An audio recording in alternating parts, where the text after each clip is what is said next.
Kilalang sabungero si Charlie sa kanilang bayan. Ngunit isang araw, misteryoso na lamang itong naglaho.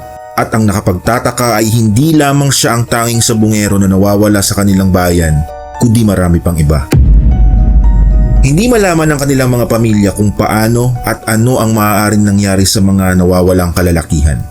Ngunit isang araw, may isang pangyayaring tuluyang yumanig sa katahimikan ng kanilang bayan. Isang bagito, ngunit matinik na investigador ang naatasang humawak sa kaso ng mga nawawalang sabungero. At ang kanyang mga natuklasan ay naglantad ng isang nakakagimbal at nakakapanindig balahibong katotohanan na walang sinuman ang nakahandang matuklasan. Tila isang misteryo ang bumalot sa pagkawala ng mga kilalang mananabong sa bayan ng Santa Barbara. Ang higit na nakapagtataka, wala ni isang konkretong lead ang mga otoridad, walang saksi, walang bakas, ni kahit isang bangkay ay wala silang natagpuan. Isang linggo ng umaga nagpaalam si Charlie, isang kilalang sugarol, sa kanyang asawa na pupunta lamang sa sabungan. Karaniwan na iyon para sa kanya kaya hindi na nag-alala ang kanyang asawang si Loida. Ngunit lumipas na ang maghapon at sumapit na ang gabi ay hindi pa rin umuwi si Charlie. Unti-unting sinakmal ng kaba ang dibdib ni Loida. Kinabukasan, nagtungo siya sa sabungan at nagtanong-tanong kung may nakakita sa kanyang asawa. Ngunit saan man siya magpunta, iisa lamang ang sagot. Wala. Walang nakakaalam kung saan huling nakita si Charlie at kung ano ang kinahinatnan nito. Pagsapit ng gabi, sa gitna ng pagod at pag-aalala, napaidlip si Loida. At doon siya nakaramdam ng isang malamig na kamay na marahang humahaplos sa kanyang buhok. Napabalikwas siya sa matinding takot. Ngunit nang igala niya ang kanyang mga mata sa buong silid, wala siyang nakita ni anino ni bakas ng presensya ng kahit sino. Muling bumigat ang kanyang dibdib. Muling bumalik ang pangamba para sa kanyang nawawalang asawa. At sa gitna ng katahimikan ng gabi, napaiyak na lamang siya, nilamon ng takot at pag-aalala. Isang gabi naman, habang nagpapatila ng ulan ang magbabalot na si Mang Elias sa gilid ng sabungan, may isang kakaibang ingay ang pumukaw sa kanyang pansin. Mga boses ng kalalakihan, naghihiyawan sa hindi malamang dahilan. Nagtaka siya, 11:00 na ng gabi, sarado na ang sabungan.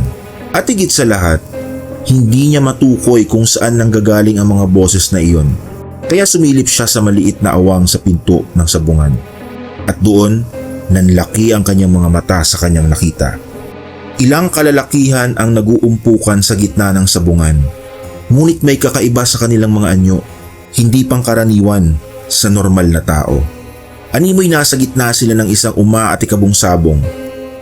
Habang pasilip-silip si Mang Elias sa maliit na butas sa dingding, biglang napatingin sa kanyang direksyon ang isa sa mga misteryosong lalaki. Nanlamig ang kanyang buong katawan. Agad siyang napaatras mula sa kanyang pwesto at sa tindi ng takot, napaharurot siya ng takbo palayo sa lugar. Kinaumagahan, nagsumbong siya sa kanilang kapitan. Ngunit sa halip na seryosohin, pinagtawanan lamang nito ang kanyang kwento 10 ng kanyang mga tanod. Umalis na lamang si Mang Elias nang walang napapala. Ngunit hindi roon nagtapos ang kababalaghan sa sabungan. Isang gabi, matapos ang duty ng isang bagitong investigador na pulis na si Albert, napilitan siyang huminto sa tapat ng sabungan dahil na flat ang gulong ng kanyang motorsiklo. Habang ini-inspeksyon niya ang gulong, may kakaibang liwanag siyang napansin sa gusali. Nagtaka siya. Bandang 12:00 na ng hating gabi noon at dapat ay wala ng tao sa lugar. Dala ng kuryosidad, lumapit siya sa gusali. Ngunit nang silipin niya ang loob, napakamot na lamang siya sa ulo. Madilim ang sabungan at wala ni isang ilaw ang bukas. Habang pabalik na siya sa kanyang motorsiklo, bigla siyang napatigil. May isang lalaking nakakatakot ang anyo na nakatayo malapit sa kanyang motor. Nagkatinginan sila, ngunit sa isang kisap mata, bigla na lamang naglaho ang lalaki sa karimlan. Sa matinding takot, itinulak ni Albert ang kanyang motorsiklo at nagmadaling umalis sa lugar. Nilumingon ay hindi na niya ginawa. Kinaumagahan habang nagkakape si Albert, hindi mawala sa kanyang isipan ang nangyari noong nagdaang gabi. Hindi nalingid sa kanya na may ilang sabungero na bigla na lamang nawala matapos dumayo sa sabungang iyon. At doon, unti-unting sumagi sa kanyang isip. Baka ang pagpaparamdam na kanyang nasaksihan ay hindi basta pananakot, kundi isang pahiwatig ng isang malalim na misteryo. Hindi na rin bago kay Albert ang ganitong karanasan, bukas kasi ang kanyang third eye. At sanay na siyang makaramdam ng mga bagay na hindi nakikita o nararamdaman ng karaniwan. Dahil dito, hindi na siya nagpatumpik-tumpik. Noong araw ding iyon, nagboluntaryo siyang hawakan ng kaso ng mga nawawalang sabungero.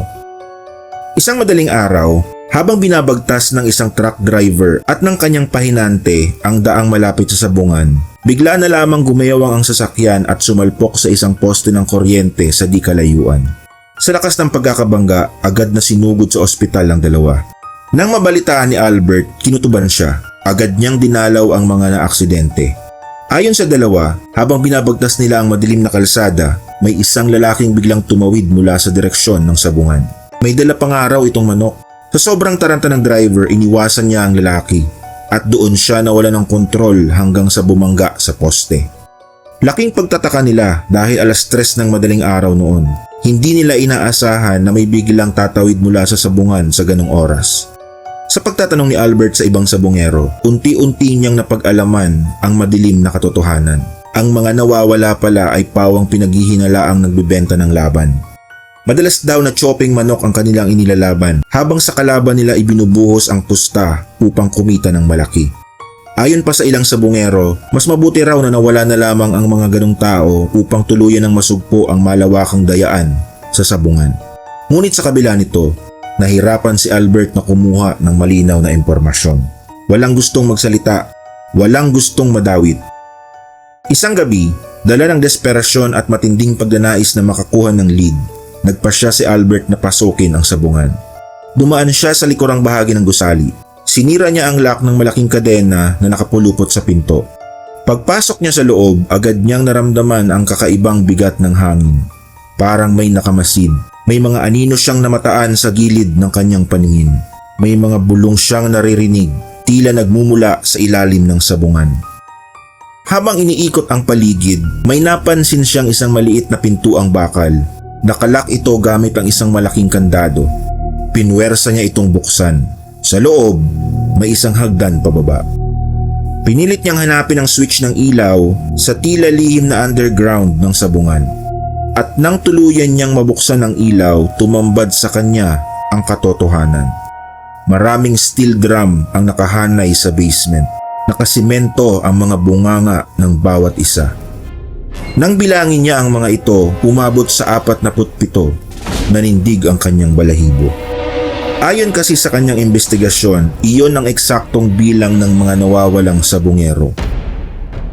Nang palabas na sana siya sa basement upang tumawag sa presinto, ay biglang nanlaki ang kanyang mga mata. Sa kanyang harapan, nakita niya si Kapitan, kasama ang mga tanod nito.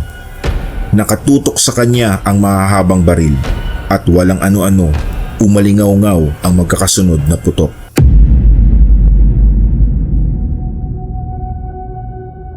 Sa gabing iyon, mula sa 47 ay naging 48 ang drum na nakaimbak sa ilalim ng sabungan.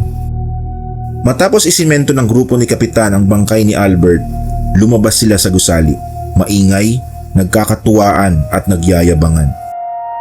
Akala siguro ng uhuging pulis na yan, maiisahan niya tayo. Mayabang na wika ng Kapitan. Sabay-sabay na nagtawanan ng mga tanod. Nang tuluyan ang sumakay ng sasakyan at umalis ang grupo, isang tao lamang ang naiwan sa dilim. Nakatago, nanginginig sa takot, at basang-basa sa malamig na pawis ang magbabalot na si Mang Elias.